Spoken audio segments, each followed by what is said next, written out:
So I'm curious about that, my point about how do you measure enlightenment, and in general, what do you measure? So that's the point. Okay, cool. Is that a question or? It's a question. Okay, so to give you a background, around the mid-2000s, I had a project that was looking at well-being, really for most of the 2000s. And I felt like there was a tremendous laboratory in the public. So many people were digesting Wayne Dyer books and all of this stuff, and no one was really researching what was going on with that. And so I contacted all of those gurus, and none of them were interested in having any research done on their stuff. And so I just began a project to classify the different types of stuff that was out there, like visualization, goals, that kind of stuff. And then we started putting together groups of people and experimenting with them. So we put together a group of 10 or 13 or something people, and people would assign goals, which we made sure weren't easy but also weren't ridiculous. Like, there will be a new plane parked on my... right, none of that. Although some of them were really stretches, and they came through in amazing ways once we got good at it. So anyway, we wound up learning that there seemed to be an intersection between things like synchronicity and well-being and stuff like that. But that was all very much traditional psychology, sort of in the mind type stuff. The gist that shook out of that was, in any given group of, say, 10 people, there would be maybe 1 or 2 people that a technique worked for. There would be a bunch of people, maybe like 7 or so people, that a technique did nothing for. And there would be a few people that seemed to have their life come crashing down around them. I mean, bankruptcy, divorce, crashing down around them. So after the first few groups, it was pretty undeniable that crashing down around them was a real phenomenon, and we just hadn't looked into it in some way, and we had to stop doing that research because it seemed unethical. But we had enough data by that point, and we realized that there was never an overlap. There wasn't anyone who had 2 things work for them, which we thought was kind of interesting. And by things you mean practices? 2 practices, of some sort? yeah. If they were doing Shakti Gwain's creative visualization thing, or something from Wayne Dyer or Deepak or whoever. Basically looking at what the categories were, and then we looked at what had the best anecdotal support on things like Amazon and forums and stuff like that, and we just kind of picked exemplars from each one of that seemed to be the ones that were the most. And so anyway, there was never an overlap, but the last group, the method didn't work for them. In this group, the method worked for them. In the next group, nothing worked for them. And so we thought, well, maybe there's a matching that's going on here with these.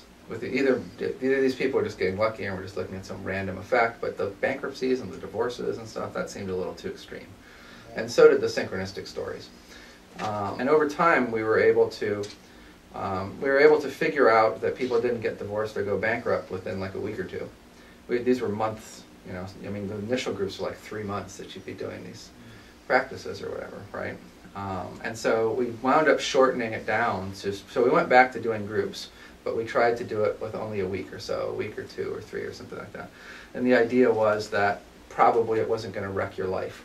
So what shook out of this was that we were able to basically put these methods in order and tell what type of person.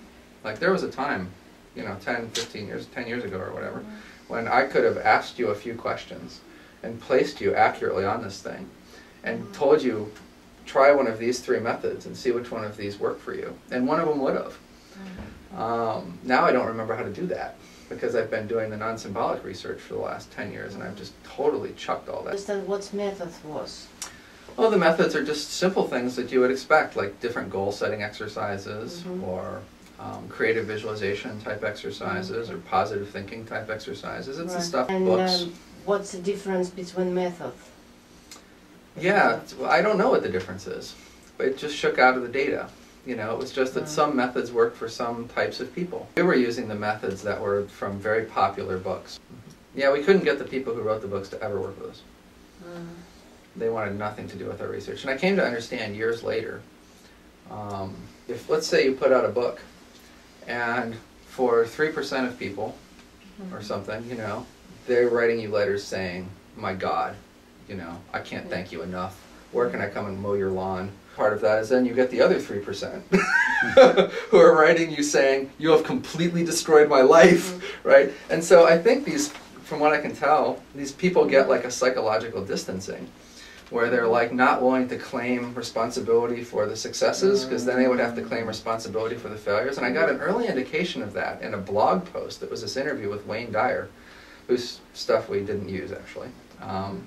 But the questioner basically was saying something to him like, you know, you must feel so good knowing the impact that you make in all these people's lives. And he literally explicitly said what I just said. I mean, he basically said, well, you know, I don't really think of it that way or take credit, because then I would have to do all the bad letters, right? And that was way early in the research to me, and I was like, wow, that's the weirdest interview I've ever read from a motivational, spiritual, whatever, positive psychology type guru. Like maybe this is crash of life, which you're describing, was just like a transition to the good places. Yeah, we didn't really run long enough to. You just stayed. That was outside the scope of it. You basically move along from one of these methods to another, right? So if you come in and focusing or something is your thing, focusing is eventually going to stop working for you. It's going to do what it was there to do, and then it's going to stop, and then you got to do the next thing. And so we got good at moving people along, but eventually we hit a wall. And we couldn't get people, I couldn't figure out what was on the other side of that wall. And that's disastrous, because when methods stop working for you, things start spiraling down again. Feeling a tremendous amount of pressure and stress and, you know, on me to figure out what the hell. And then actually I had dinner with my mom, and I was telling her about the model, which I don't think we'd really ever discussed it in detail before. And she said, well, honey, you know, there's a difference between release and surrender. And I just realized, wow, I was conflating those the whole time, and there's probably a whole other class of things that deal with the notion of surrender, and there's probably lots of different ways to define and gradiate surrender and all of that. And so it was really that, it was really a conversation with my mom that set me out on that next direction. I was looking for groups with the most well-being so that we could find out what was on the other side of that wall. And were you using any measures of well-being, or how did you assess that they were high on in well-being? Yeah, we were. And so throughout the whole project, basically, we've used, almost the whole time, but we've used the UPenn site mostly to try to contribute to. So, as part of their training in cognitive behavioral therapy, because they're tested, you know, they can have their clients take online for free, and you get the feedback right then and there. We were measuring well-being basically with just those simple measures back then. But so anyway, there's a demarcation point here where we come to this group, to this what we call persistent non-symbolic consciousness or persistent non-symbolic experience, depending upon the era of the word. That word doesn't mean anything to us. We were looking for it's not like a word that we thought about a long time and said, what can we call this? And so we had a huge problem in the beginning with research subjects basically having a view that this could never be researched, and that, you know, science could never understand it, and you're using all the wrong language, and, you know, it's not experience, or it's not consciousness, or it's not whatever it is in that person's head. And so they just kept slamming the door on us, and we weren't getting anywhere. So we were experimenting just like crazy with language. And Suzanne Cook-Greuter had a paper in 2000, 2001, 2002, somewhere in there. And I saw this word, non-symbolically mediated something. And I thought, well, there's another one we can test. And that one worked. You know, we said, well, we're researching non-symbolic consciousness. And the person on the phone paused. And they were like, okay. Yes.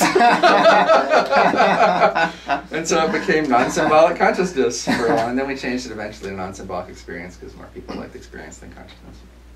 So that word is a completely practical word for the research population.